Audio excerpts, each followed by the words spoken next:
이 시간 잘 오셨습니다. 우리 앞뒤 좌우 보시면서 서로 이렇게 인사하며 선포 한번 하실까요? 하나님만이 소망이십니다 하고 선포하시죠. 한 번 더 고백하실 때에 하나님 만나십시오 라고 한번 고백하십시오. 하나님 진짜 만나고 돌아가시기를 주님의 이름으로 축복합니다. 저도 만나고 여러분들도 만나고 다 만나는 시간 되길 바랍니다. 여러분, 인생을 살다 보면 매 순간 찾아오는 어려움들이 있죠. 10대 때는 10대들만이 가지는 어려움이 있습니다. 그럼 10대들이 뭘 가장 고민하고 있을까요? 여러분 10대 때는 뭘 고민하셨습니까? 공부라고 하셨습니까 방금? 잘못 들었는데 공부. 이거는 제가 볼 때 시간이 지나도 변함이 없는 것 같아요. 최근에 아이들, 저희들 우리 제자훈련 중고등부 아이들 하면 앉아가지고 이렇게 이야기 이렇게 하다 보면 고민되는 것 중에 가장 큰 게로 뭐냐면 학업이더라고요. 학업. 똑같습니다. 뭐 때문에 학업하냐? 제가 물어봤거든요. 혹시 부모님이 학업을 이렇게 쪼니 막 열심히 해라고 얘기하는 그런 거 아닙니다. 그런데 자기 스스로가 이 학업에 만족을 못한다고 아이들이 야 네가 나보다 낫다 이렇게 얘기했습니다. 10대 때는 여러분 학업이 제일 문제죠. 학업이 고민입니다. 그래서 우리 대한민국 특별히 여러분이 중고등부 학생들을 보면 거의 10대 전부를 대학 입시를 위해 바친다고 해도 과언이 아닙니다. 밤늦게까지 아침 일찍에 나가서 밤늦게까지 오로지 그 학업에만 몰두하면서 오는 겁니다. 그런데도 여러분 뭐가 되냐? 고민이 된다는 거예요. 고민이 된다. 한 가지 또 중고등부에 좋은 고민 애들이 또 얘기하더라고요. 몇 명이 이렇게 저한테 찾아왔습니다. 한 사람 한 사람씩. 목사님 요즘에 고민이 있어요. 그러니까 무슨 고민인데? 좀 얘기할게요. 그러니까 뭔데? 요즘 아이들 예배 시간에 핸드폰 안 했으면 좋겠습니다. 이렇게 얘기하는 거예요. 핸드폰 좀 어떻게 해주세요. 네가 나보다 낫다. 네가 나보다 낫다. 당장 그러면 이거는 우리 조치 취할 수 있으니까 당장 목사님 조치를 취할게요. 2주 전부터 3주 전부터 핸드폰 다 걷었습니다. 애들 예배 시간 때. 그런 건 좋은 고민이죠. 거룩한 고민입니다. 10대 때 여러분 가지는 고민, 그리고 20대 때가 되면 또 다른 고민을 가집니다. 대학 졸업 후에 내가 취업을 어떻게 할지에 대한 고민도 있겠죠. 30대도 마찬가지입니다. 뭐 취업 문제도 마찬가지지만 결혼에 대한 문제, 40대, 50대, 60대 졸업 후에 직장 문제, 결혼 문제, 자녀 문제, 시간이 지나면 나이가 들면 건강 문제도 생기죠. 또 그뿐만 아닙니다. 노후를 내가 어떻게 살아갈지에 대한 대책, 이 마련에 대한 문제도 여러분 생기는 겁니다. 크고 작은 어려움들은 인생에 있어서 우리가 그러면 사라질 것 같지만 이 고민과 어려움들은 사라지지 않습니다. 다양한 종류의 문제와 어려움을 우리가 경험한다는 겁니다.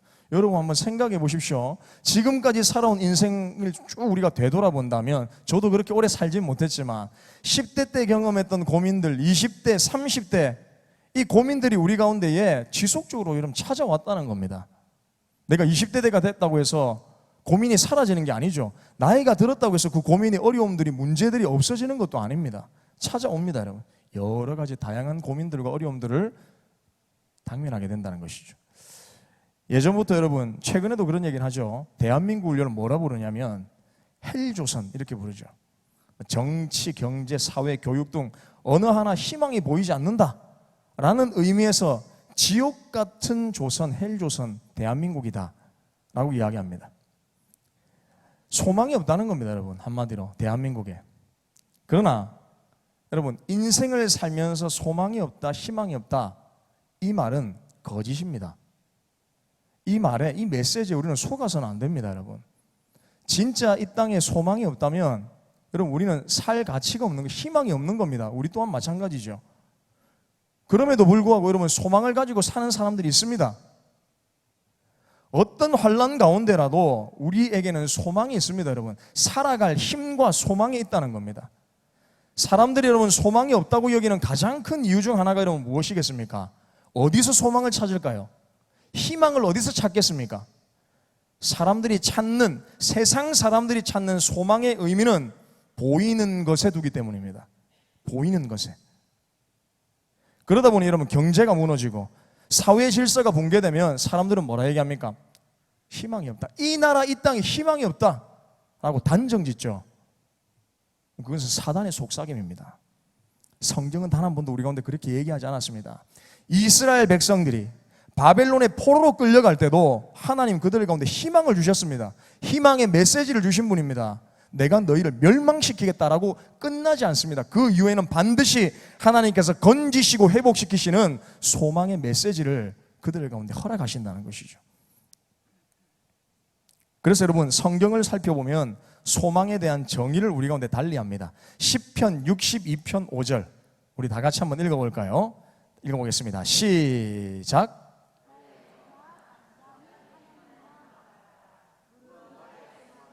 그로부터 나오는도다. 아멘. 62편의 배경은 정확하진 않지만 여러 신학자들이 다윗이 자신의 아들 압살롬의 반역으로 쫓김을 당하는 극심한 어려움 가운데 있는 상황 속에서 지은 시가 62편으로 봅니다. 이러한 처지 속에서 자신의 아들이 반역을 해서 다윗을 죽이려고 쫓아옵니다. 이러한 처지 속에서 다윗이 고백한 내용이 뭐냐? 오직 하나님만이 나의 소망이다 라고 고백했다는 것이죠. 성경은 여러분 우리 가운데 무엇을 이야기하고 있느냐? 오직 하나님만이 소망이라고 매우 단호하고 분명하게 말씀합니다. 하나님 외에 다른 것도 소망이 된다라고 이야기하지 않습니다. 오직 하나님만이 우리 가운데의 소망이 되신다 라고 말씀하고 있다는 것이죠. 즉 여러분, 이 말은 무엇이냐면 세상이 가진 소망의 의미와 성도가 가진 소망의 의미는 전혀 다른 의미라는 겁니다.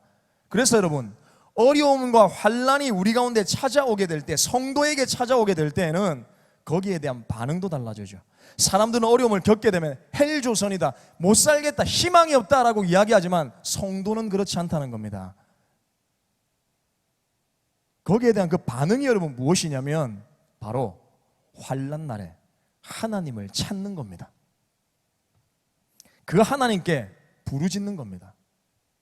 그러면 반드시 하나님께서 이 모든 환난에서 건져주신다는 사실을 믿고 하나님만을 바라보며 포기하지 않고 좌절하지 않고 희망이 없다 선포하지 않고 하나님만이 소망이다라고 선포하며 믿음으로 하나님께 더 가까이 나아간다는 것이죠. 왜냐하면 여러분, 성도의 소망은 눈에 보이는 것이 아니기에 소망 없는 현실과 상황에서도 다시 일어설 수 있는 이유, 승리할 수 있는 이유가 여기 있다는 겁니다. 세상 사람들은 여러분 보이는 것이 무너지면 모든 것이 무너졌다고 생각하죠. 그렇다면 성도는 그렇지 않습니다. 보이는 것이 무너진다 할지라도, 내 가운데 있는 것이 사라진다 할지라도, 그럼 우리 성도는 여기에 소망을 두지 않기 때문에, 하나님께 소망을 두기 때문에 다시 일어설 수 있는 힘이 생기는 겁니다. 오늘 여러분 본문에서 말하는 환난이란 의미는 뭐냐면 극심한 고통을 표현한 것이 환난입니다. 전쟁으로 인해 포위되어서 아무것도 하지 못하는 백성의 고통을 뜻할 때에 보통 성경에서 환난이라는 단어를 씁니다. 즉 여러분, 이 말이 무엇이냐면 하늘과 땅 가운데, 사람 가운데에 아무도 나를 도울 자가 없다는 의미입니다. 이런 상태를 지금 이야기하고 있다는 것이죠. 이런 극심한 고통이 지속되면 차라리 죽는 것이 나을 수도 있다는 생각이 들죠. 그래서 사람들은 여러분 어떻게 하느냐? 너무나도 극심한 고통이 찾아오면 스스로를 포기해버립니다. 인생의 끈을 놓아버리는 사람들도 있죠. 그러나 시편 기자는 15절에 우리 가운데 분명히 하게 말씀합니다. 환난 날에 나를 부르라, 내가 너를 건지겠다. 우리는 환난 날에 하나님께 여러분 부르짖어야 됩니다. 이 말은 단순히 어려울 때만 하나님을 찾으라는 말이 아니죠. 환난의 때에는 평상시와는 달리 더 간절하게 하나님을 찾고 기도하고 간구해야 한다는 말입니다. 환난 때는 달라야 한다는 말입니다. 문제가 덮쳤을 때에, 어려운 상황이 우리 가운데 나왔을 때에는 우리의 기도도, 하나님에 대한 우리의 태도도 달라져야 된다는 것이죠. 평상시와는 달리 환난을 당할 때에, 어려움 당할 때 여러분 기도가 다릅니다. 간절히 기도합니다. 불안하고 여러분 침체는 다른 것입니다. 우리는 환난 가운데 불안할 수 있습니다. 환난이 다가오면 여러분 다 불안해하죠. 어려움이 찾아오면, 문제가 덮치면 우리는 불안해합니다. 두려움을 느낍니다. 그런데 이런 불안과 두려움은 괜찮습니다. 불안하고 두렵기 때문에 하나님께 나아가 기도할 수 있는 겁니다. 그러나 영적인 침체가 우리 가운데 다가오는 것은 다른 문제입니다. 영적 침체가 여러분 무엇입니까? 영적 침체는 환난 가운데 두려움도 느끼지 않고 불안도 느끼지 않기에 전혀 기도할 기력조차 없는 것이 영적 침체입니다. 이러한 침체는 환난뿐만 아니라 삶의 어떠한 상황에 놓인다 할지라도 하나님을 찾을 수 있는 영적인 인식이 사라져버림을 여기서 말하는 겁니다.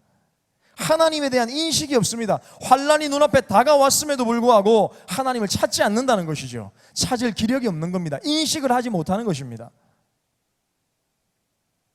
마틴 로이드 존스의 영적 침체라는 책을 보면 영적 침체를 예방할 수 있는 것 중 하나가 바로 무엇이냐? 자기 다스림이라고 말합니다. 그 책에서는 이렇게 말씀합니다. 우리 다 같이 한번 읽어보겠습니다. 시작.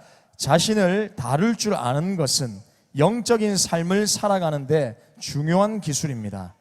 그래서 자신을 장악할 줄 알아야 합니다. 끊임없이 자신에게 이야기하고 설교하고 질문해야 합니다.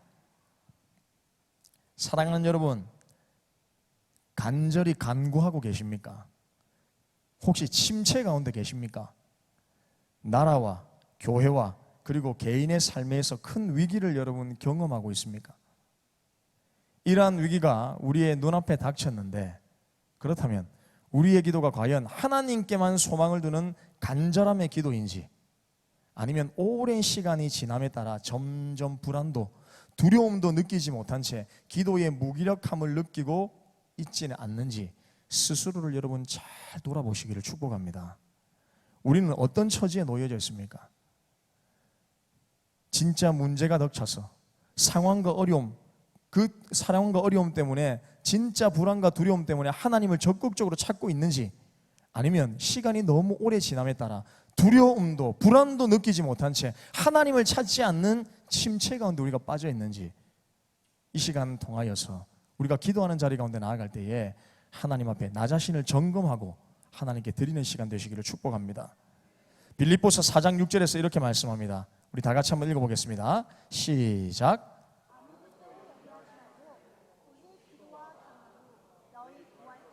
감사함으로 아뢰라. 아멘. 여러분, 여기서 왜 기도와 간구라는 말을 할까요? 이 말은 우리가 염려가 있을 때에 기도합니다. 그런데 기도를 하면 할수록 더 큰 염려가 우리 가운데 생길 때가 있죠. 그때 어떻게 하라는 말인가? 처음에는 적당히 기도하는 나 자신을 여러분 발견하게 되지만, 나중에는 이 상황을 돌파하기 위해 기도에서 간구, 즉 간절히 바라는 자리로 반드시 나아가야 된다는 겁니다. 여러분, 예수님께서 겟세마네 동산에서 기도하신 모습을 보십시오. 처음에는 어떤 기도를 드렸습니까? 철저하게 자신의 관점에서 인간적이고 육체적인 기도를 하나님께 드립니다. 하나님, 아버지여, 내가 이 잔을 마시기가 두렵습니다. 이 잔을 내게서 멀리하게 하십시오. 내가 이 잔을 피하고 싶습니다 라고 기도하죠. 하지만 그곳 가운데 있는 상황과 문제를 직시하고 하나님을 대면했을 때에, 더 깊은 기도의 자리에 나아갔을 때 어떻게 됩니까? 그 기도가 여러분 변합니다. 간구로 변하는 겁니다. 간절히 바라는 겁니다. 하나님 앞에 바라는 겁니다. 하나님의 뜻이 이루어질 수 있도록 기도하는 내용이 여러분 달라지는 것이죠. 사랑하는 성도 여러분, 우리에게 염려가 깊습니까? 여러분, 환난이 깊습니까? 그러면 염려와 환난이 깊은 만큼 우리는 더 간절히 기도하며 간구해야 한다는 사실을 기억하시길 바랍니다. 기도할 때 여러분 묵상하는 기도할 수 있죠. 그러나 환난 때는 그렇게 기도할 수 없습니다. 부르짖어야 됩니다. 여러분. 이 말은 단순히 큰 소리 내라는 얘기가 아닙니다. 소리를 내지 않아도 간절히 하나님께 부르짖을 수 있죠. 그러나 어떨 때는 정말 큰 소리를 내어서 기도해야 될 때도 있다는 겁니다. 이와 같이 환난 때의 기도는 단순히 의식적이고 형식적인 기도가 되어서는 절대 안 된다는 것이죠. 오늘 읽어보진 않았지만 여러분 50편 8절부터 14절을 우리 한번 읽어보겠습니다. 조금 길지만 우리 다 같이 한번 읽어보겠습니다. 시작. 나는 내 재물 때문에 너를 책망하지 아니하리니 내 번제가 항상 내 앞에 있음이로다. 내가 내 집에서 수소나 내 우리에서 순념소를 가져가지 아니하리니 이는 삼림의 짐승들과 무산의 생축이 다 내 것이며 산의 모든 새들도 내가 아는 것이며 들의 짐승도 내 것이미로다. 내가 가령 주려도 내게 이르지 아니할 것은 세계와 거기 충만한 것이 내 것이미로다. 내가 수소의 고기를 먹으며 염소의 피를 마시겠느냐? 감사로 하나님께 제사를 드리며 지존하신 이에게 내 소원을 갚으며. 아멘. 여러분, 여기서 보면 하나님께서는 왜 하나님께 드리는 수소나 순염소를 취하지 않겠다라고 이런 말씀합니까? 하나님 모든 걸 가지고 계신 분입니다. 모든 것을 아시고 가지고 계신 분이시기에 우리가 드리는 것을 하나님 욕심내어서 탐닉할 뿐이 아니라는 겁니다. 즉 우리가 드리는 제사와 제물에 더 많은 정성을 바르고 욕심을 내어서 가져오라고 요구하는 분이 아니라는 사실입니다. 즉 외식적인 제사와 거칠애로 가지고 오는 형식적인 그 제물을 내가 받지 않겠다는 것이죠. 그래서 여러분, 우리가 아무리 많은 제물을 하나님께 드려도, 아무리 많은 예배를 하나님께 드려도 중요한 것은 여러분 무엇이냐? 우리의 중심입니다. 하나님을 향한 우리의 태도입니다. 그래서 시편 51편 16절부터 17절에서 다윗이 이렇게 고백합니다. 다 같이 한번 읽어보겠습니다. 시작. 주께서는 제사를 기뻐하지 아니하시나니 그렇지 아니하면 내가 드렸을 것이라.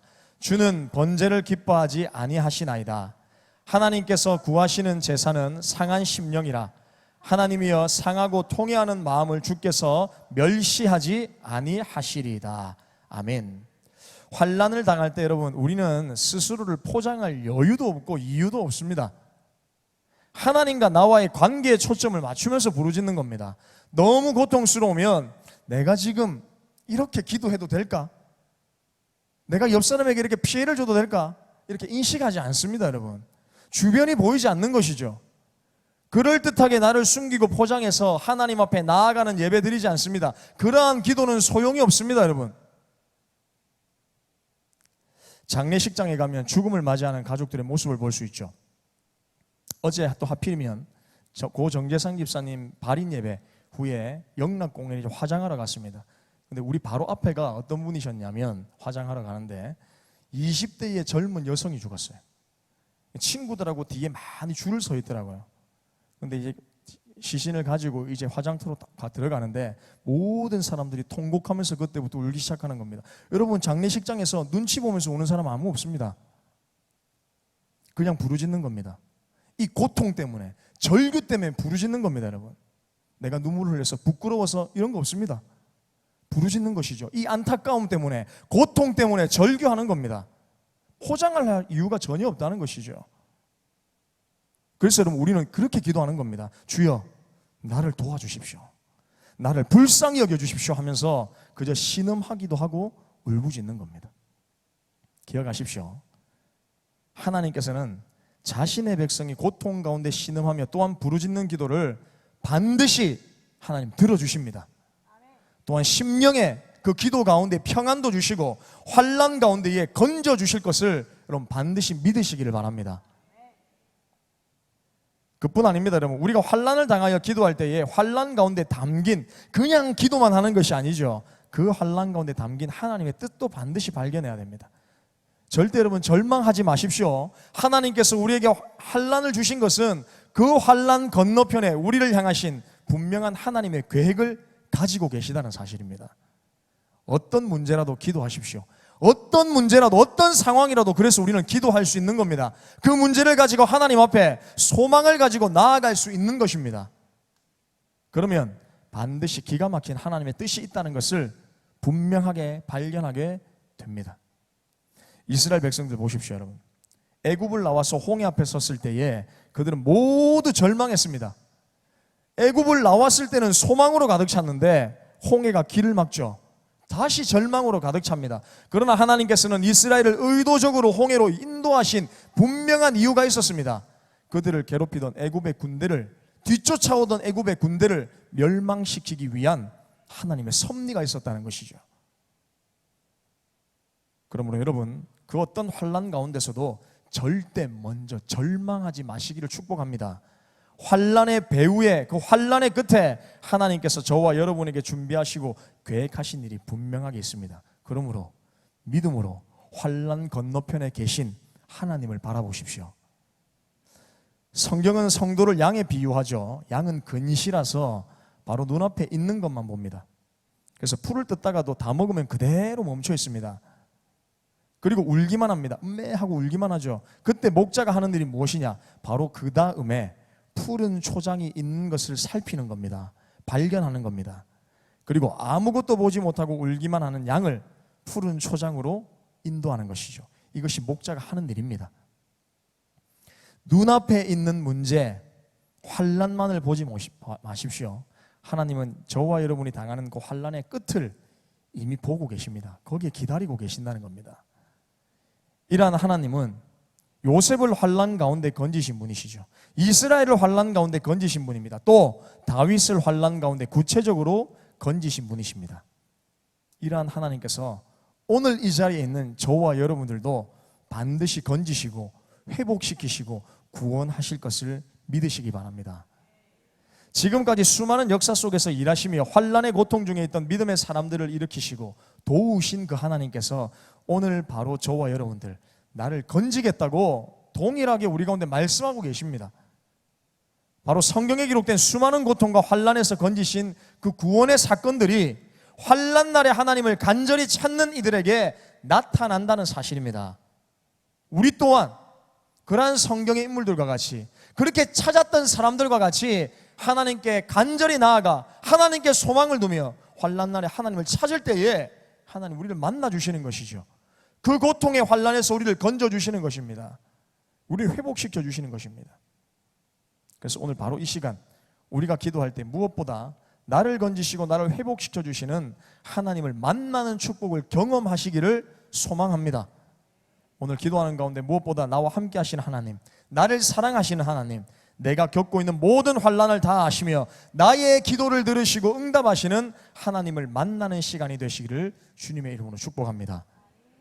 그리고 여러분 마지막으로 환난 날에 하나님을 찾으며 그 하나님을 만날 때의 결과가 여러분 15절 마지막에 이렇게 말씀하고 있죠. 우리 15절 마지막 다 같이 한번 읽어보겠습니다. 시작. 내가 나를 영화롭게 하리라. 아멘. 여러분 이렇게 환난에서 내가 건짐을 받음으로 누가 영원하게 되느냐? 하나님께서 영광을 받으신다는 겁니다. 이 말이 여러분 무슨 뜻일까요? 하나님은 하나님의 자녀들이 환난 가운데 있는 것이 하나님께 영광이 되지 않는다는 것을 우리 가운데 이야기해 주고 있다는 겁니다. 우리가 어려움에 처해 있는 것을 하나님 보시고 즐겨 하시는 분이 아닙니다.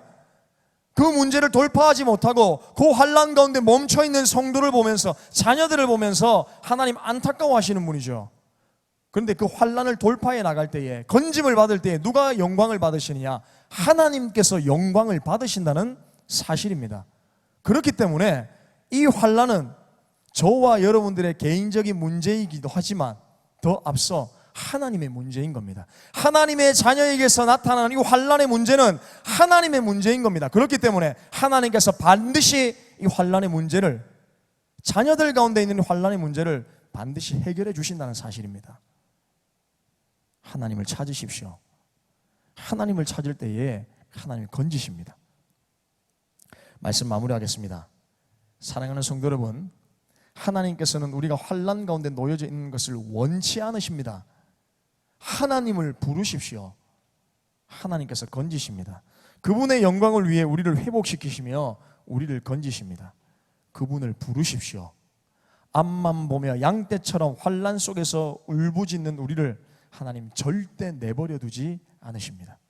우리가 쉴 수 있는 푸른 초장을 바라보며 그곳으로 인도하시는 목자 되신 하나님을 만나는 은혜가 있기를 축복합니다. 그래서 우리는 오늘 기도할 때 이렇게 기도하는 겁니다. 하나님, 나를 여러 가지 환난과 어려움 속에서 반드시 회복시키시고 건져주십시오. 이렇게 기도하는 것은 절대 나의 영광이 아닙니다. 당신의 영광을 위하여 건짐을 받고 내가 회복받기를 경험하기를 원합니다. 그래서 우리가 겪는 육체적, 경제적, 영적인 환난 속에서 구출함을 받아 하나님께 영광이 되는 하나님의 자녀가 될 수 있도록 은혜를 베풀어 주십시오. 하나님, 나를 통해 영광을 받으십시오 라고 기도하는 저와 우리 동북의 모든 성도님들 다 되시기를 주님의 이름으로 축복합니다. 기도하겠습니다. 하나님, 하나님께서 택하신 하나님의 백성들, 자녀들은 어떠한 상황 속에서도 좌절하거나 소망을 놓지 않습니다. 또한 그 순간만을 바라보고 인생의 모든 것을 판가름하지 않습니다. 하나님께서 이런 형편을 아시고 나를 왜 돕지 않으시는가라고 불평도 하지 않습니다. 우리는 우리의 고통과 환난의 그 너머에 있는 영광을 바라봅니다. 우리가 할 것은 하나님을 부르짖는 것임을 알게 하여 주시옵소서. 그래서 주님, 주의 영광을 위해 우리가 주를 부르짖고 이 시간 주를 찾을 수 있도록 은혜를 베풀어 주시옵소서. 그 부르짖음을 통해 나를 건지시는 하나님을 오늘 이 시간 또한 우리의 삶 속에서 경험할 수 있도록 은혜 내려주시고, 우리 동부교회가 바른 그러한 교회로 세워질 수 있도록 역사하여 주시옵소서. 어떠한 상황에도 환난에도 앞만 보고 좌절하는 것이 아니라 우리를 푸른 초장으로 인도하실 주님 바라보며 영원한 소망 되신 주님만을 따라갈 수 있도록 은총을 베풀어 주시옵소서. 감사를 드립니다. 예수님의 이름으로 기도합니다. 아멘.